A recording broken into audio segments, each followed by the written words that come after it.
Hello everyone, আজকে চলে এসেছি আরও একটা চটজলদি ইভিনিং স্ন্যাক্সের রেসিপি নিয়ে। রেসিপিটা হলো চিজি কর্ন কাটলেট। এটা বানানোর জন্য আমি সেদ্ধ কর্ন নিয়ে নিয়েছি, একটু আলু সিদ্ধ নিয়ে নিয়েছি আর একটু পেঁয়াজ কুচি, আর তার সঙ্গে আমি একটুখানি নুন, একটু অরগ্যানো, একটু চিলি ফ্লেক্স দিয়ে ভালো করে আমি মাখিয়ে নেব।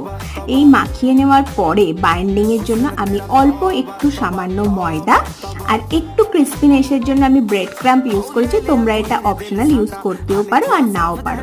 আর প্রচুর পরিমাণে আমি চিজ দিয়ে দিয়েছি, যে কোনো রকম চিজই তোমরা এখানে ইউজ করতে পারো। দিয়ে ভালো করে মাখিয়ে নেবো। খেয়াল রাখতে হবে ময়দাটা কিন্তু বেশি পরিমাণে যেন না হয়। দিয়ে আমি অলিভ অয়েলে এটা ভালো করে ভেজে নিয়েছি। এটা খেতে প্রচণ্ড সুস্বাদু হয় এবং ভীষণ ভালো হয়, বাচ্চারা ভীষণ পছন্দ করে। তো তোমরা যারা বাচ্চা আছে বাড়িতে তারা কিন্তু অবশ্যই ইভিনিং স্ন্যাক্সে কোনো দিন এটা কিন্তু